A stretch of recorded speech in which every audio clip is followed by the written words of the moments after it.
Good morning विद्यार्थी मित्रों, कक्षा 12 विषय भूगोल। आज हम लोग यहाँ पर लेसन 6 जो दूरसंचार है उसका प्रारंभ करेंगे। सबसे पहले दूरसंचार अर्थात क्या? जब दो व्यक्ति एक दूसरे से आमने सामने बात करें तो उसे बातचीत कहते हैं, पर जब दो व्यक्ति दूर दूर रहकर बातचीत करें तो उसे दूरसंचार कहते हैं। यहाँ पर हमारा पहला टॉपिक है संचार। एक स्थान से दूसरे स्थान पर जानकारी और संदेशा भेजना या प्राप्त करने की विस्तृत व्यवस्था को संचार तंत्र कहते हैं। ये संचार तंत्र की परिभाषा है। प्राचीन काल में यानी पहले के समय में लोग ढोलक बजाकर, आग या धुओं के संकेतों द्वारा, झंडे लहराकर या तेज आवाजों के द्वारा संदेशा भेजते थे। इसके अलावा संदेशा भेजने के लिए वो लोग कुछ प्राणी और पक्षियों का भी उपयोग करते थे। ये प्राचीन काल की बात है, पर जैसे जैसे परिवहन का विकास हुआ, संचार तंत्र के साधन में बढ़ोतरी होने लगी।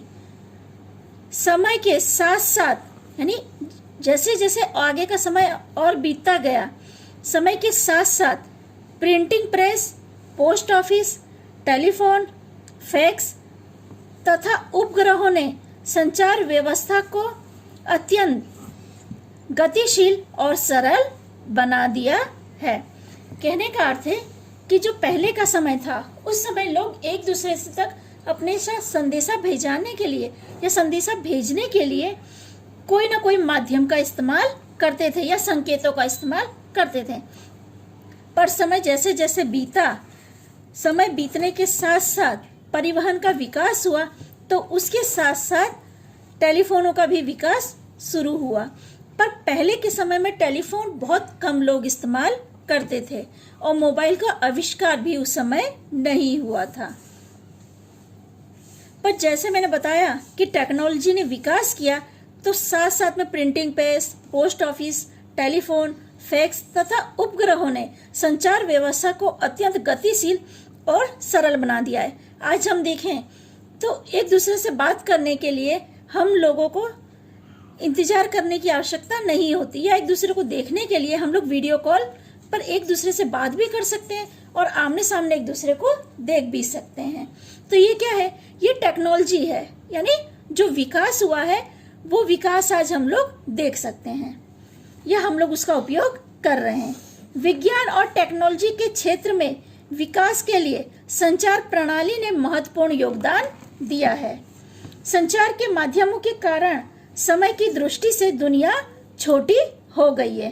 कहने का मतलब है कि पहले के समय में जब लोग नौकरी करने के लिए विदेश में जाते थे ना, तो 5-10 साल तक वो लोग वापस नहीं आ पाते थे। तो उन लोगों के पास अपने घर वालों से बात करने का कोई जरिया नहीं था। पर अगर आज कोई नौकरी के लिए बाहर जाता है तो हम उसे रूबरू बात कर सकते हैं या वीडियो कॉल के जरिए हम उसे देख भी सकते हैं कि वो कैसे रहता है और कहाँ रह रहा है और कैसी जगह नौकरी कर रहा है।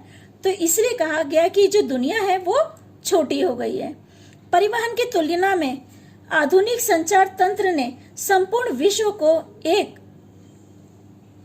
विश्वग्राम में परिवर्तित कर दिया है।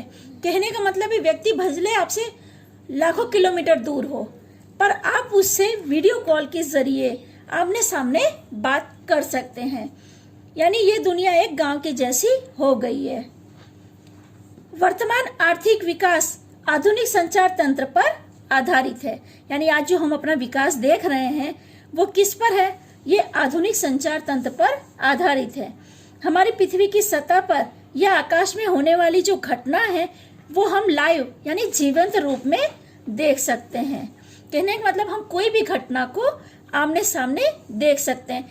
आमने सामने देखने का मतलब ये नहीं है कि आप उसको आंखों से देख रहे हैं, पर मोबाइल पे या टीवी पे या न्यूज के जरिए आप उस घटना को लाइव देख सकते हैं। देश के आर्थिक, सामाजिक, राजनीतिक तथा सांस्कृतिक विकास के साथ साथ संचार तंत्र राष्ट्रीय एकता और अखंडता को बनाए रखने के लिए महत्वपूर्ण भूमिका निभाता है। यानी जो हमारे देश की संस्कृति है या जो हमारी परंपरा है या जो हमारा अर्थतंत्र है, उसको समझने में भी ये संचार तंत्र हमारी मदद कर रहा है, यानी एक महत्वपूर्ण भूमिका निभा रहा है। भारत जैसे विशाल देश में बाढ़, अकाल, भूकंप, चक्रवात, सुनामी तथा मानव सृजित आपदा व्यवस्थापन विकसित संचार तंत्र के बिना संभव नहीं है। कहने का मतलब है, आपके मोबाइल में अगर आपको पहले से पता चल जाए कि बाढ़ आने वाली है या अकाल है या भूकंप है या चक्रवात के बारे में पहले से सूचना मिल जाए, तो आप क्या है, किसी सुरक्षित स्थान पर जा सकते हैं। मौसम की आगाही पहले से होती है। आपने न्यूज़ों में सुना होगा कि मौसम विभाग एक अलग से आता है, तो उसमें दिन भर का मौसम के बारे में जानकारी दी जाती है कि कहाँ बरसात होगी, कहाँ धूप या कहाँ तूफान आने वाला है। तो क्या है, आपको ये जानकारी पहले से मिल जाती है। तो ऐसी जानकारी मिलने पर हम लोग सुरक्षित स्थान पर जा सकते हैं। तो ये संचार तंत्र का विकास के बिना संभव नहीं है। आगे हम लोग पढ़ेंगे संचार के साधन। पहला है व्यक्तिगत संचार तंत्र और दूसरा है सामूहिक संचार तंत्र। इन दो भागों में संचार तंत्र को बांटा गया है। व्यक्तिगत संचार तंत्र अर्थात दो व्यक्ति स्वतंत्र रूप से अपनी अपनी बात करें या फिर संदेशा भेजें तो उसे व्यक्तिगत संचार तंत्र कहते हैं। दूसरा है सामूहिक संचार तंत्र। एक साथ कई लोगों को संदेशा भेजना हो तो उसे सामूहिक संचार तंत्र कहेंगे। जैसे आप लोग हैं, मैसेज है, एक साथ कई लोगों को भेज सकते हैं, तो ये क्या हुआ, ये सामूहिक संचार तंत्र हुआ। और अगर दो व्यक्ति एक दूसरे को भेजते हैं तो ये व्यक्तिगत संचार तंत्र होगा। ये दोनों इसके उदाहरण हैं। व्यक्तिगत संचार तंत्र के अलग अलग भाग हैं। टेलीफोन या जो सेल फोन हम कहते हैं, फैक्स, इंटरनेट, ईमेल, डाक सेवा, कुरियर सेवा, ये सब व्यक्तिगत संचार तंत्र में आता है।